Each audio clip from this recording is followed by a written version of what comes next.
Film chamber ఎన్నికలు కొనసాగుతున్నాయి. ఉదయం 8 గంటలకు ప్రారంభమైన పోలింగ్ మధ్యాహ్నం 1 గంట వరకు జరగనుంది. సాయంత్రం 4 గంటలకు కౌంటింగ్ నిర్వహిస్తారు. మన ప్యానెల్, ప్రోగ్రెసివ్ ప్యానెల్ మధ్య పోటీ జరుగుతోంది. మన ప్యానెల్ను C Kalyan, Chadalavada Srinivasarao, Prasanna Kumar బలపరుస్తున్నారు. Progressive ప్యానెల్ను Suresh Babu, Allu Arvind, Dil Raju బలపరుస్తున్నారు.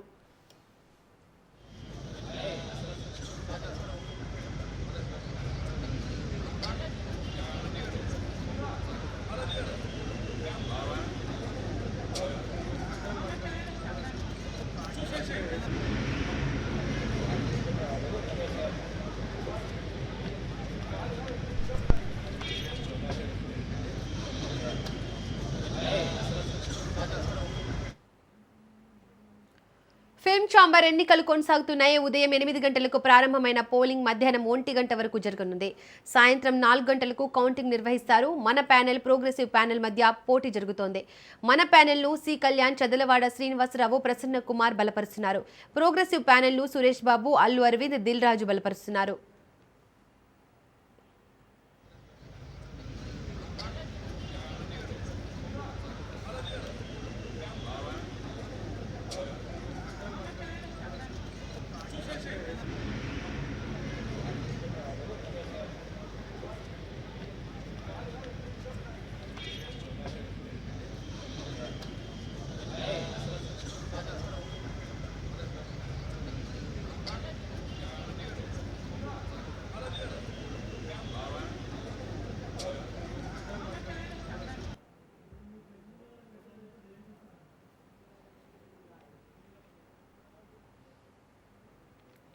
Film chamber ఎన్నికలు కొనసాగుతున్నాయి. ఉదయం 8 గంటలకు ప్రారంభమైన పోలింగ్ మధ్యాహ్నం 1 గంట వరకు జరగనుంది. సాయంత్రం 4 గంటలకు కౌంటింగ్ నిర్వహిస్తారు. మన ప్యానెల్, ప్రోగ్రెసివ్ ప్యానెల్ మధ్య పోటీ జరుగుతోంది. మన ప్యానెల్ను C Kalyan, Chadalavada Srinivasarao, Prasanna Kumar బలపరుస్తున్నారు. Progressive ప్యానెల్ను Suresh Babu, Allu Arvind, Dil Raju బలపరుస్తున్నారు.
Film chamber ఎన్నికలు కొనసాగుతున్నాయి. ఉదయం 8 గంటలకు ప్రారంభమైన పోలింగ్ మధ్యాహ్నం 1 గంట వరకు జరగనుంది.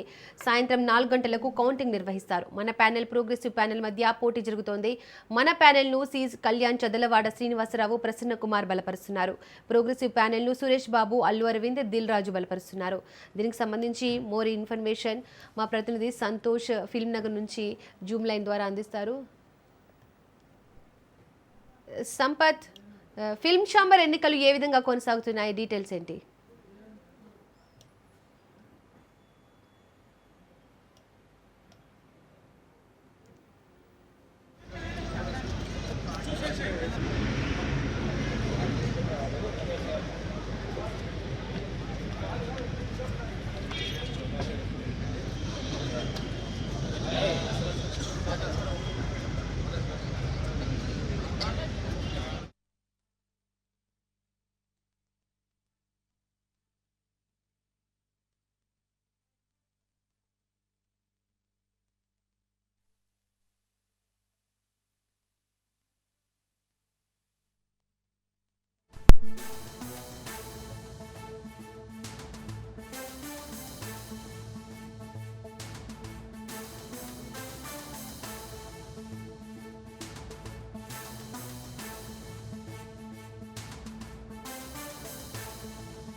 హైదరాబాద్ కాటేదాన్లో అగ్ని ప్రమాదం జరిగింది. ప్లాస్టిక్ పరిశ్రమలో మంటలు చెలరేగాయి.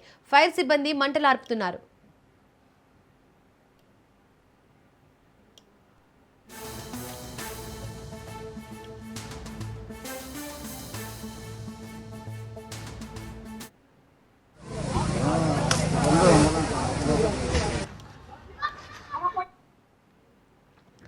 హైదరాబాద్ కాటేదాన్లో అగ్ని ప్రమాదం జరిగింది. ప్లాస్టిక్ పరిశ్రమలో మంటలు చెలరేగాయి. ఫైర్ సిబ్బంది మంటలు ఆర్పుతున్నారు.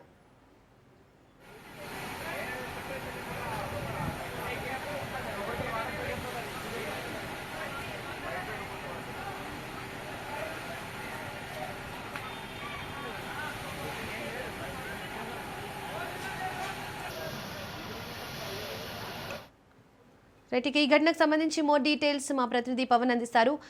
పవన్, హైదరాబాద్ కాటేదాన్లో అగ్ని ప్రమాదానికి కారణం ఏంటి? ఇప్పుడు సిచ్యువేషన్ ఏ విధంగా ఉంది? కాటేదాన్ టాటానగర్ లో యొక్క భారీ అగ్ని ప్రమాదం చోటు చేసుకుంది.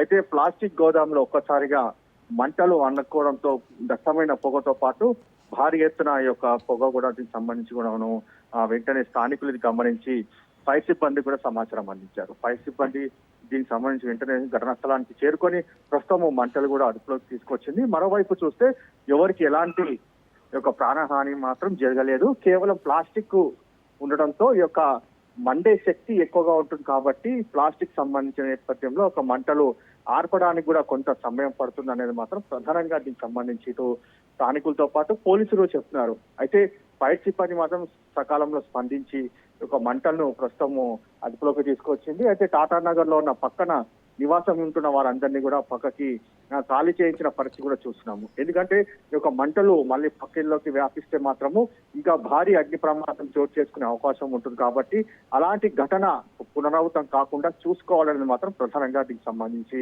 ముందు జాగ్రత్త చర్యగా ఖాళీ చేయించిన పరిస్థితి చూస్తున్నాము. మొత్తానికి మాత్రం మంటలు అదుపులోకి వచ్చిన వెంటనే ఇటు స్థానికులతో పాటు ఇటు పోలీసులు కూడా ఊపిరి పీల్చుకున్నారు. ప్రస్తుతం ఈ యొక్క అగ్ని ప్రమాదము షార్ట్ సర్క్యూట్ వల్లే జరిగిందనేది మాత్రం ప్రధానంగా ఇటు ప్రాథమికంగా పోలీసులు నిర్ధారణకు వచ్చారు.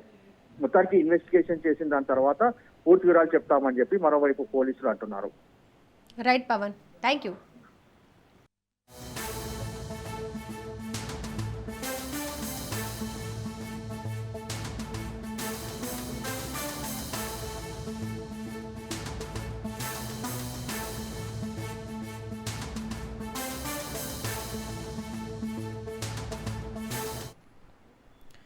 గుంటూరు లక్ష్మీపురంలో యువకులు బీభత్సం సృష్టించారు. నడి రోడ్డుపై మద్య మత్తులో ఓ వ్యక్తిపై దాడికి పాల్పడ్డారు.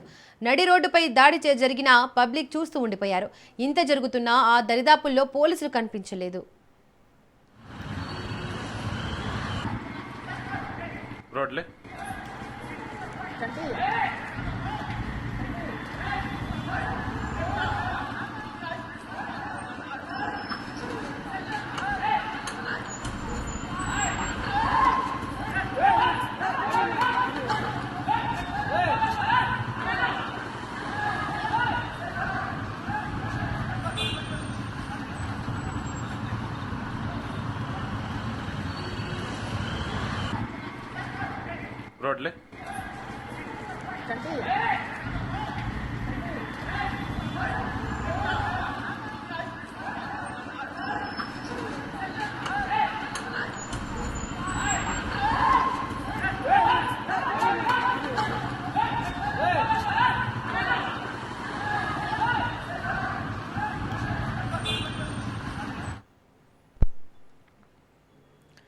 గుంటూరు లక్ష్మీపురంలో యువకులు బీభత్సం సృష్టించారు. నడి రోడ్డుపై మద్య మత్తులో ఓ వ్యక్తిపై దాడికి పాల్పడ్డారు.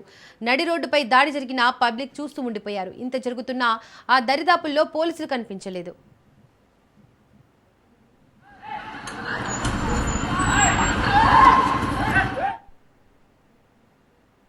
రైట్, ఇదే అంశానికి సంబంధించి మోర్ డీటెయిల్స్ మా ప్రతినిధి రమేష్ అందిస్తారు. రమేష్, గుంటూరు లక్ష్మీపురంలో ఒక వ్యక్తిపై దాడి చేశారు. దీనికి సంబంధించి పోలీసులు ఏం చెప్తున్నారు? ఆ వ్యక్తి వివరాలేంటి?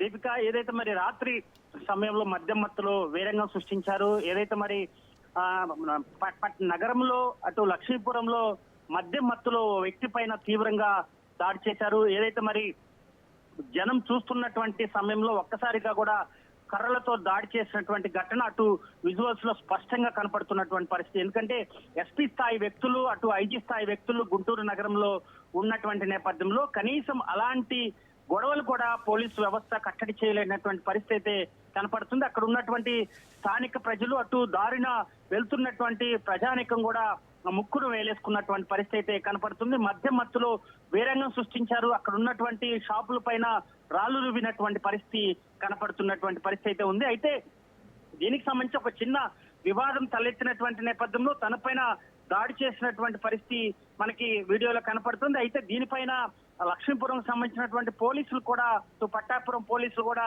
కేసు నమోదు చేశారు. ఏదైతే దర్యాప్తు అయితే కొనసాగుతున్నటువంటి పరిస్థితి కనపడుతుంది. వీరి మధ్య గొడవకి కారణాలు ఏంటనే దానిపైన కూడా విచారణ కొనసాగుతుంది. ఏది ఏమైనా ఇలాంటి గొడవలు అంటే కేవలం గొడవలు జరిగినప్పుడు మాత్రమే కాకుండా ముందస్తుగా కూడా మరియు డ్రంక్ అండ్ డ్రైవ్లు ఏర్పాటు చేసినటువంటి బాధ్యత పోలీసుల పైన ఉంది.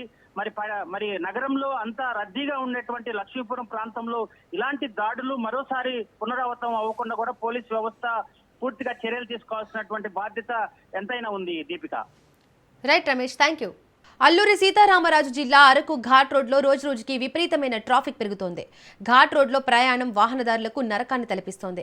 ముఖ్యంగా అరకు లోయ నుండి ప్రముఖ సందర్శిత ప్రాంతమైన కాఫీ తోటల మధ్యలో ఉన్న వుడెన్ బ్రిడ్జ్కి గంటల తరబడి సమయం పడుతుండటంతో అత్యవసర సమయాల్లో ఘాట్ రోడ్ ప్రయాణం చేస్తున్న వాహనదారులు ఇబ్బందులకు గురవుతున్నారు. ప్రస్తుత సీజన్లో అరకు లోయ అందాలను తిలకించడానికి విచ్చేస్తున్న పర్యాటకులు వేలాదిగా క్యూ కడుతుండటంతో అరకు ఘాట్ రోడ్డు వాహనాలతో నిండిపోతోంది. ఒకవైపు దట్టమైన మంచు, మరోవైపు వణికించే వాతావరణం. దీనికి తోడు ఘాట్ రోడ్లో గంటల తరబడి ప్రయాణం సహనాన్ని పరీక్షిస్తుందని వాహనదారులు పేర్కొంటున్నారు. ట్రాఫిక్ నియంత్రణకు పోలీసు శాఖ గట్టి చర్యలు చేపట్టాలని విజ్ఞప్తి చేస్తున్నారు.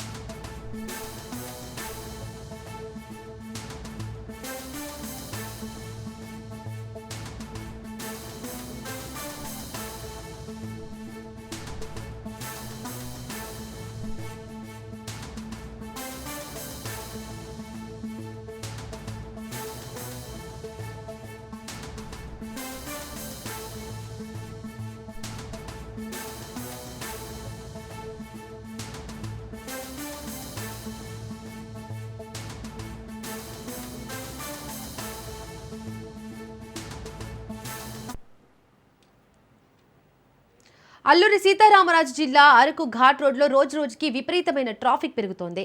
ఘాట్ రోడ్లో ప్రయాణం వాహనదారులకు నరకాన్ని తలపిస్తోంది. ముఖ్యంగా అరకులోయ నుండి ప్రముఖ సందర్శిత ప్రాంతమైన కాఫీ తోటల మధ్యలో ఉన్న వుడెన్ బ్రిడ్జికి గంటల తరబడి సమయం పడుతుండటంతో అత్యవసర సమయాల్లో ఘాట్ రోడ్డు ప్రయాణం చేస్తున్న వాహనదారులు ఇబ్బందులకు గురవుతున్నారు. ప్రస్తుత సీజన్లో అరకులోయ అందాలను తిలకించడానికి విచ్చేస్తున్న పర్యాటకులు వేలాదిగా క్యూ కడుతుండటంతో అరకు ఘాట్ రోడ్డు వాహనాలతో నిండిపోతోంది. ఒకవైపు దట్టమైన మంచు, మరోవైపు వణికించే వాతావరణం. దీనికి తోడు ఘాట్ రోడ్లో గంటల తరబడి ప్రయాణం సహనాన్ని పరీక్షిస్తుందని వాహనదారులు పేర్కొంటున్నారు. ట్రాఫిక్ నియంత్రణకు పోలీస్ శాఖ గట్టి చర్యలు చేపట్టాలని విజ్ఞప్తి చేస్తున్నారు.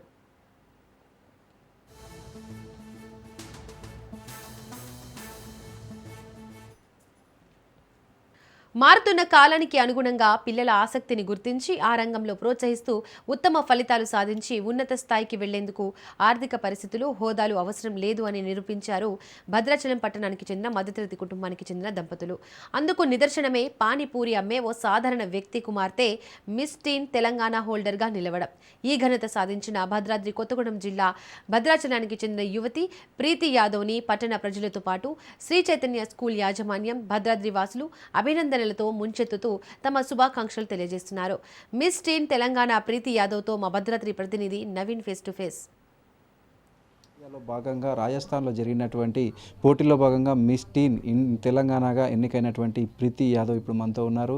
ఏదైతే మట్టిలో మాణిక్యంలా ఏదైతే వాళ్ళ నాన్న ఒక పానీపూరి బండి చేసుకునే వారి పాప ఈ యొక్క మిస్ టీన్ తెలంగాణగా ఎన్నిక కావడంతో ఇక్కడ అంతా అయితే ఒక సంబరాల పరిస్థితి కూడా కనపడుతున్న పరిస్థితి ఉంది. ఈ నేపథ్యంలో వారిని అడిగి వారు ఏ విధంగా దీనికి సంబంధించి చేశారో అడుగుదాం. అమ్మ చెప్పు, దీనికి రావడానికి ఏ విధంగా కష్టపడ్డారు? నమస్కారం అందరికీ. నా పేరు ప్రీతి యాదవ్.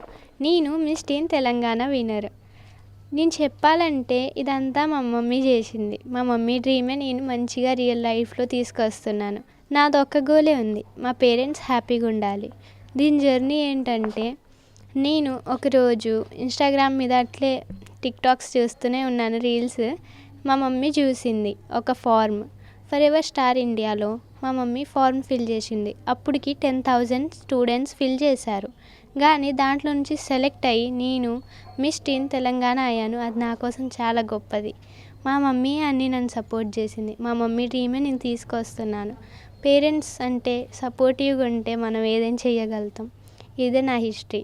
ఏ విధంగా ఉంది అంటే నేను ఇండియా తెలంగాణ కాకముందు నువ్వు అదే స్కూల్కి వెళ్ళడం కానీ లేకపోతే ఇదంతా ఉంది, ఇప్పుడు ఏ విధంగా ఉంది స్పెషల్ ట్రీట్మెంట్? అయితే నేను ఫస్ట్లో అయితే డ్యాన్స్ క్లాస్కి జాయిన్ అయ్యాను. 4 years అవుతుంది నాకు డ్యాన్స్ క్లాస్ నేర్చుకుంటూ.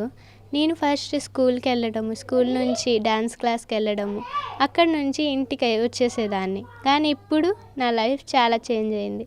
నాకు చాలా హ్యాపీ అవుతుంది, నేను చాలా హ్యాపీ ఫీల్ అవుతున్నాను. ఎందుకంటే నేను బయటికి వెళ్తే నన్ను గుర్తుపడుతున్నారు, నా పేరు చెప్తున్నారు. అది నా కోసం చాలా గొప్పది. మా పేరెంట్స్ కూడా చాలా ప్రౌడ్ ఫీల్ చేస్తున్నారు. ఇది నా కోసం చాలా అంటే చాలా హ్యాపీ మూమెంట్. సార్ చెప్పండి, ఏదైతే ఒక పానీపూరి బండి వేసుకుంటూ మీ పాప ఈ విధంగా మిస్ టీన్ తెలంగాణ అయింది, మీది ఏ విధంగా హ్యాపీగా ఉన్నారు? చాలా హ్యాపీ సార్. నాకైతే నేను అనుకోలేదు ఇంతవరకు వస్తుంది మా పాప. కానీ అంతా దేవుడు చేసింది, వాళ్ళ మమ్మీ సపోర్టు. నేను అంతే నాకు పత్తాకప్పుడు నేను బిజీగా ఉంటా, పనిలోనే బిజీగా ఉంటా. వాళ్ళ మమ్మీ అంతా నేర్పింది, మొత్తం ట్రైనింగ్ వాళ్ళదే. నేను మళ్ళీ వాళ్ళకి కావాల్సింది డబ్బులు కదా, డబ్బులు తీసుకొచ్చి రావటం, వాళ్ళకి ఇస్తాం, ఏది కావాలో కొనుక్కుంటాం. నా పరిస్థితి అంతవరకు నేను చాలా హ్యాపీగా ఫీల్ అవుతున్నాను. అమ్మ చెప్పండి, దీని అంతటికీ కూడా కారణం మీరే అంటుంది. ఇటు పాప కానీ లేదు అనుకుంటే వీరు కానీ చెప్తున్నారు. మీరు ఏ విధంగా అంటే దీనికి సంబంధించి ఎందుకు ఇలా చేయాలనిపించింది? फर्स्ट जिस दिन ये पैदा हुई ना हॉस्पिटल में, तो नर्स मुझे ला के दिखाए, तो इसकी आंखें मैं देखी, आंखें ब्राउन कलर. तो मुझे लगा कहीं ना कहीं ऐश्वर्या जैसे दिखती है, लुक इसका ऐश्वर्या राय जैसा. तो मैं सोच ली, उसी दिन से मैं उसी पे काम करने लगी. मतलब मुझे ये करना था कि मुझे मिस टीन तेलंगाना बनाना है इसको. फिर आगे भी जर्नी है, अभी मिस इंडिया तक जाएगी, फिर इंटरनेशनल तक तो पहुंची ही जाएगी. अभी तो राष्ट्रीय तक पहुंची है, और भी जर्नी बाकी है इसका. अभी मिस यूनिवर्स तक का सपना है हम लोग का, तो शायद कहीं ना कहीं पूरा होता हुआ दिख रहा है हम लोग को. और इसका मैं जब से बचपन से मैं इसको ट्रेनिंग में लगा रही थी, ऐसा खाना है, वैसा पीना है, ऐसी बॉडी चाहिए मुझे. मतलब सारी चीज़ें मैं काम करती थी इसके ऊपर. इसको देखना, क्या खिलाना है, क्या पिलाना. बाहर की चीज़ें मैं कुछ भी नहीं खिलाती थी, पिज़्ज़ा बर्गर ऐसा मैं कुछ भी नहीं, बस पानी पूरी खाती थी. पानी पूरी हम लोग को मालूम है ना, हम लोग क्या डाल रहे हैं, कैसे बना रहे हैं, कितना अच्छा है, तो मैं वो चीज़ खिलाती थी. कभी कभी जिद करती थी तो मैं कभी कभी आइस मैजिक में लेके चली जाती थी इसको खिलाने के लिए. कुछ ना कुछ 6 महीने पे 2 महीने पे ऐसे कभी कभी खिला देते थे आइसक्रीम वगैरह. लेकिन एनी टाइम मतलब कभी कभी. बाकी के सारी चीज़ें जो अपना घर में बनाते थे वही खिलाती थी मैं. ఏదైతే పాప పుట్టినప్పటి నుంచి కూడా మోడలింగ్ చేయాలంటూ కూడా మీరు డిసైడ్ అయ్యారంటున్నారు కదా, ఇప్పుడు ఆ అమ్మాయి మిస్ టీన్ తెలంగాణ గెలిచినప్పుడు ఆ క్షణంలో మీరు ఏ విధంగా ఆనందపడ్డారు? मुझे तो बहुत अच्छा लग रहा है. मतलब बहुत मेरा ड्रीम, वही तो बोल रही, मेरा ड्रीम पूरा हो भी गया, और आगे का जर्नी भी मतलब होता हुआ दिख रहा है कि मेरा जो सपना था जिसमें मैं काम कर रही थी वो आज पूरा हुआ. मैं इसके सपने के लिए मैं अपना पढ़ाई छोड़ दी. अपना जो इंटर फाइनल के बाद से मैं रोक दी अपनी पढ़ाई. మనం చూసుకుంటే ఏదైతే పాప మిస్ టీన్ తెలంగాణగా అవార్డు రావడంతో ఇటు తల్లిదండ్రులు చాలా ఆనందం వ్యక్తం చేస్తున్న పరిస్థితి కూడా ఉంది. కెమెరామెన్ మధుతో నవీన్, రాజ్ న్యూస్, భద్రాద్రి జిల్లా. అన్నమయ్య జిల్లా రాయచోటిలో ఉద్రిక్తత తలెత్తింది. స్థానికులు స్వచ్ఛందంగా బంద్ నిర్వహిస్తున్నారు. జిల్లా కేంద్రాన్ని తరలించొద్దని నినాదాలు చేస్తున్నారు. రాయచోటిని మదనపల్లి జిల్లాలో కలిపితే ఊరుకునేది లేదని హెచ్చరిస్తున్నారు. రాయచోటిని మదనపల్లి జిల్లాలో కలుపుతున్నట్లు వార్తల్లో రావడంతో నిన్న 2 యువకులు ఆత్మహత్య యత్నం చేశారు.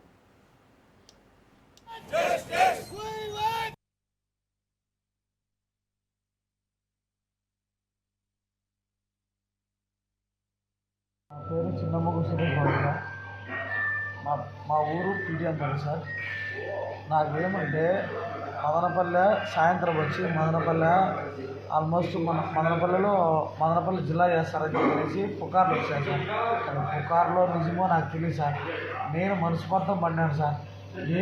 మేము గన మదనపల్లి జిల్లా చేశారంటే గన మా అన్నమయ్య డిస్టిక్ మొత్తం అంతా నాశనం అయిపోతారు సార్. ఆటో వాళ్ళు, పేద కుటుంబకులు మొత్తం అంతా నాశనం అయిపోతారు. దయవుంచి మండిపల్లి రాంప్రసాద్ రెడ్డి గారు, సీఎం చంద్రబాబు నాయుడు గారు, నారా లోకేష్ బాబు గారు, ఉప ముఖ్యమంత్రి పవన్ కళ్యాణ్ గారు మీకు చేతులెత్తి, మండిపల్లి రాంప్రసాద్ రెడ్డి గారు మీకు చేతులెత్తి నమస్కరిస్తున్నాము. మాకు ఈ ఒక్క హెల్ప్ చేయండి, మాకు జిల్లాగా ఇది ప్రకటించండి. మదనపల్లి అది ఇది చేసామంటే మేము అన్యాయం అయిపోతాం. మా బాధలు మీరు చూస్తారు సార్, అంతే సార్. నాకు అదొక్కటి సార్ అంతే, వేరేదేం లేదు సార్. మాకు రాయచూటి అన్నమయ్య డిస్టిక్గా మాకు కావాలి సార్, అంతే. అందరూ సూసైడ్ అటెంప్ట్ చేసుకున్నాం సార్. కాన్స్టిట్యూషన్లో వైఎస్ఆర్సీపీ పార్టీ గెలుస్తూ వస్తుంది. ఇంతకుముందు ఎలక్షన్ ప్రచారంలో గౌరవ ముఖ్యమంత్రి వర్యులు నారా చంద్రబాబు నాయుడు గారు రాయచోటి జిల్లాని కొనసాగిస్తానని చెప్పి అందరి మధ్యలో మాట ఇవ్వడం జరిగింది. ఎలక్షన్లో కూడా ప్రజలందరూ చంద్రబాబు నాయుడు గారే ముఖ్యమంత్రి కావాలని చెప్పి తెలుగుదేశం పార్టీని గెలిపించడం జరిగింది. మేమందరము చంద్రబాబు నాయుడు గారి మీద ఎంతో గౌరవము, అభిమానం పెంపొందించుకున్నాము. రాయచోటి జిల్లా తీసేసి మదనపల్లి జిల్లా అదనంగా ఇస్తే రాయచోటి ప్రజల మనోభావాలు అందరివి దెబ్బతింటాయి. వెనుకబడిన ప్రాంతం అభివృద్ధి చెందాలంటే జిల్లా కేంద్రం రావాలని ప్రజలందరి ఆకాంక్షల మేరకు అందరూ ఉద్యమించడం, ప్రభుత్వం స్పందించడం, అప్పుడు ఏర్పాటైన కమిటీలు పూర్తిగా పరిశీలించి జిల్లా కేంద్రాన్ని ఏర్పాటు చేయడం జరిగింది. ఇప్పుడు ఈ దశలో ఈ జిల్లాను చీల్చి చెండాడి ముక్కలు చేయడం అనేది చాలా అన్యాయము. ఆత్మహత్యలు చేసుకోవడం యువత ఇబ్బంది పడుతున్నారు. అందుకోసమే దయవుంచి రాష్ట్ర ముఖ్యమంత్రి నారా చంద్రబాబు నాయుడు గారు గత ఎన్నికల్లో ఇదే నడిబొడ్డున నేతాజీ సర్కిల్లో చెప్పిన మాటను కట్టుబడి ఉంటామని చెప్పి ఈ రోజు అనుకోకుండా ఆయన యూటర్న్ అంటే ఏంది ప్రతిపాదన తీసుకున్న వెంటనే ఆత్మహత్యలు చేసుకుంటున్నారు. రాయచూటి హెడ్ క్వార్టర్ గా ఉండాలి, అదే విధంగానే రాయచూటికి అన్ని సౌకర్యాలు ఉన్నాయనే ఉద్దేశంతోనే ఇక్కడ జిల్లా హెడ్ క్వార్టర్ గా ఇచ్చారు. ఇచ్చిన దాన్ని యథావిధిగా కొనసాగించాలి. లేని పక్షంలో వివిధ రకాలుగా భవిష్యత్తులో జరగబోయే ఆందోళన, శాంతియుతంగా ఆందోళన కార్యక్రమం. శ్రీకాకుళం జిల్లా రాజకీయాలు ఒక్కసారిగా వేడెక్కాయి. వైసీపీ నేత మాజీ డిప్యూటీ సీఎం ధర్మాన కృష్ణదాస్, ఆ పార్టీ నుండి సస్పెన్షన్కు గురైన దువ్వాడ శ్రీనివాస్ మధ్య విభేదాలు తారస్థాయికి చేరాయి. మాటల యుద్ధం కాస్త హత్యలకు కుట్రలు చేస్తున్నారంటూ ఆరోపణలు ప్రతి సవాళ్ల వరకు వెళ్లింది. ఏకంగా అర్ధరాత్రి హైవేపైకి వచ్చి దువ్వాడ శ్రీనివాస్ చేసిన హడావిడి జిల్లాలో తీవ్ర ఉద్రిక్తతకు దారితీసింది. తనను హత్య చేసేందుకు ధర్మాన కృష్ణదాస్ వర్గం కుట్ర పన్నుతోందని దువ్వాడ శ్రీనివాస్ ఆరోపించారు. తనకు ప్రాణహాని ఉందని, తనకు భద్రత పెంచాలని మాధురితో కలిసి జిల్లా ఎస్పీ మహేశ్వరరెడ్డికి ఫిర్యాదు చేశారు దువ్వాడ శ్రీనివాస్. కొంతకాలంగా నాకు చాలా కాల్స్ వస్తుంటాయి. ప్రతిరోజు ఒక 100 కాల్స్ అటెంప్ట్ చేస్తే అందులో 15 నుంచి 20, 30 కాల్స్ నిన్ను చంపేస్తాం, నిన్ను నరికేస్తాం, నీకు వెంటాడి కొడతాం, లేదా నీ కారుతో తగలబెట్టేస్తాం అని నాకు చెప్తూ ఉంటారు. ఇవి గడిచిన కాలంగా జరుగుతున్నప్పుడు ఏం చేశానంటే ఆ ఫోన్ నెంబర్లన్నీ కలిపి టెక్కలి పోలీస్ స్టేషన్లో కంప్లైంట్ ఇచ్చాను, వాళ్ళ మెసేజ్లతో సహా. ఎస్పీ గారికి కూడా నాడు కంప్లైంట్ ఇవ్వడం జరిగింది. రీసెంట్గా జిల్లాలో జరుగుతున్నటువంటి అన్యాయం పైన నేను గట్టిగా మాట్లాడతాను ఒక అగ్రెసివ్ లీడర్గా. అంటే వీళ్ళ రహస్యాలన్నీ, కేడీ బ్రదర్స్ అంతర్గత రహస్యాలన్నీ బయట పెడుతున్నాను కాబట్టి నన్ను లేపేస్తారు. ఓకే, పుట్టాం పోతాం అంత మాత్రాన భయపడిపోయే క్యారెక్టర్ ఈ దువ్వాడ శ్రీనివాస్ కాదు. మిస్టర్ ధర్మాన ప్రసాద్ కృష్ణదాస్, మీరు భయపెట్టేస్తే చంపేస్తామంటే నరసన్నపేట, నిమ్మాడ దాటి నేను టెక్కలెళ్ళాలి మా ఇంటికి. అయితే నేను ఇంటికి రావద్దా? ఇంటికి వెళ్ళొద్దా? తాడేపల్లిలో మాజీ మంత్రి పేర్ని నాని మాట్లాడుతున్నారు. లైవ్ లో చూద్దాం. 45-50 ఏళ్ల రాజకీయ అనుభవం అని చెప్తున్నాడు ఆయన. 75 ఏళ్ల వయసు ఒంటి మీదకి వచ్చింది చంద్రబాబు నాయుడు గారికి. ఇవాళ ఆయనకి సామాన్యుల పట్ల కానీ, పేదల పట్ల కానీ ఆయన ఆలోచన విధానం మాత్రం మారట్లేదు. ఎన్టీ రామారావు గారిని కూలదోసి ఆ కుర్చీ లాక్కున్న దగ్గర నుంచి కూడా ఈ రోజు దాకా కూడా సామాన్యుల పట్ల, పేదల పట్ల చంద్రబాబు నాయుడు గారి యొక్క దృక్పథం మారట్లేదు. ఒకసారి ముఖ్యమంత్రి 4 పదులు కుర్రాడు. జగన్మోహన్ రెడ్డి గారు సామాన్యుల పట్ల పడే తాపత్రయం లేదా తను తీసుకున్న నిర్ణయాలు, తను చేసేటువంటి ఆలోచన విధానం చూసైనా నారా చంద్రబాబు నాయుడు గారు మారాలి కదా. మారకపోగా ఆయన ఈ తంతు చూస్తున్నాం మనం.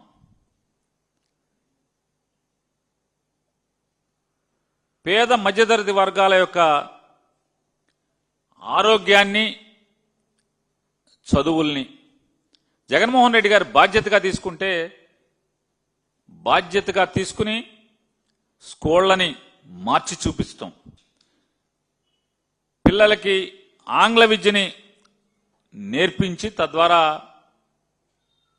ఆంగ్లంలో పాఠాలు చెప్పి వారి నైపుణ్యాన్ని పెంచేదానికి ఆయన కృషి చేసేదే.